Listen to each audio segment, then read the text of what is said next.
started in 1997 by my mother and I from her house in Kildare.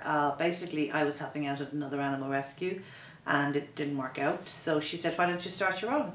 So I ended up taking in some stray dogs from the pound, and it just snowballed. And before we knew it, we were taking in dogs from Cork, Kerry, Galway, Donegal, you name it.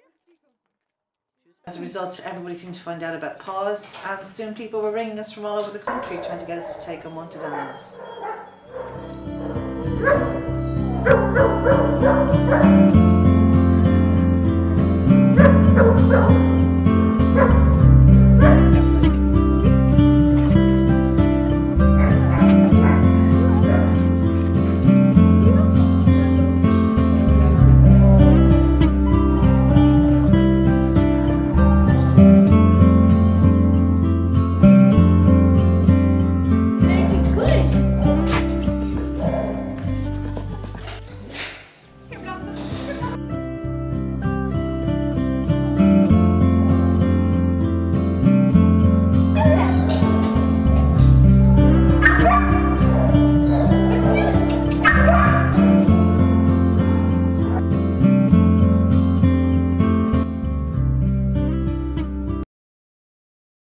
We get the strangest reasons for dogs ending up in rescue centres. There's one that we call new baby syndrome, which is basically, I'm pregnant, we need to get rid of the dog.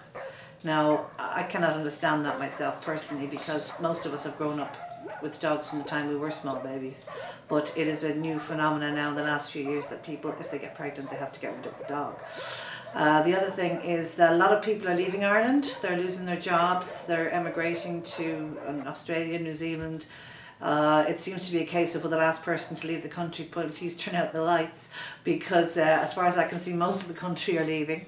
The problem that we find is that people wait till about 4 days before they're leaving, before they decide, oh gosh, I've got to get somewhere for the dog. So we get these calls that say, I'm going to New Zealand on Monday and this is Friday, can you please take in the dog for us? Which leaves us in a very difficult position because we cannot make space at such short notice. The other thing is people losing their houses, which is a major issue at the moment. People having to vacate their homes because they've been taken back by the banks or the mortgage companies, whichever, and they really can't live in a car with a dog. So those people are usually pretty genuine cases.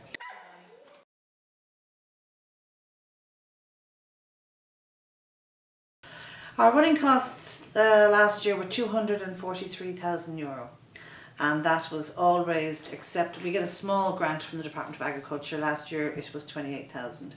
The rest is raised by fundraising, flag days, bag packing, schools, people sponsoring a dog by the month, various. It's raised by the public, but you're talking about between 200 and 250,000 a year.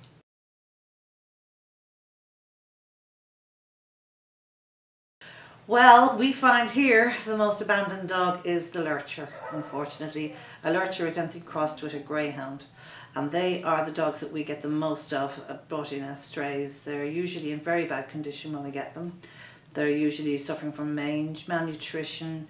They're usually the kind of dog that are terrified of people. They've been badly abused. They're usually used for hunting, and if they're no good for hunting, they're just abandoned out in the woods. And these dogs do take a lot of rehabilitation, but we get lovely homes for them in Sweden and Italy and the Czech Republic. So over those countries they think they're amazing pets, whereas in Ireland anything to do with a greyhound seems to be, oh, that's not a pet, that should be on a racetrack. But after that I would say collies, which is one of our national dogs. But again, collies are working dogs, and if they're no good for working, they're usually unwanted, and we get quite a lot of them as well.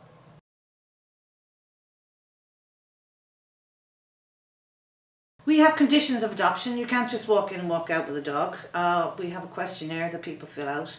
We ask that you have a fully enclosed garden, and that is our main stipulation. If you don't have a fully enclosed garden, and by enclosed we mean a fence or a wall. We do not mean hedges or electric collars, because they don't work. And if everybody that had a dog had a fully enclosed garden, there wouldn't be so many dogs roaming around the place getting themselves into trouble.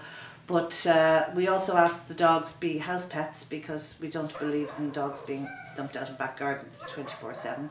They should be part of the family, and we try to avoid homes where there's children under 7, because all our dogs are adult dogs and we don't know their history with small children, so it would be very irresponsible of us to give a dog out to a family with a small child if we had no history on it.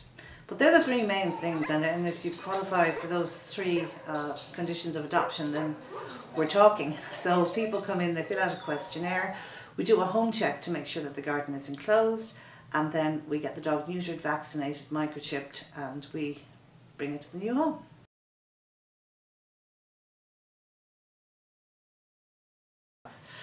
That costs PAWS over €200, but our donation to adopt a dog is 120. So on average we lose €80 on every dog, and if it's been here for a few years we lose a lot more, but that's the name of the game and that's what we do. But our minimum donation is 120.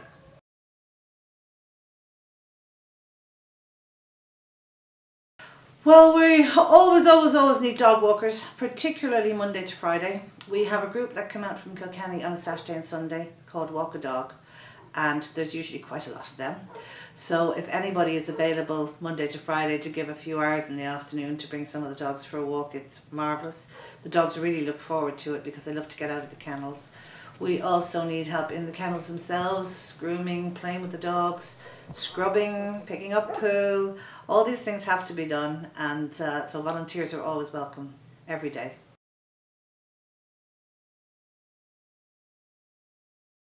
Every dog in the country has to be microchipped from the 1st of January onwards, so every puppy that is born with a breeder or whatever is going to be microchipped. Every dog rehomed from a shelter, from a dog pound, from anywhere is to be microchipped. There has to be full traceability on all dogs.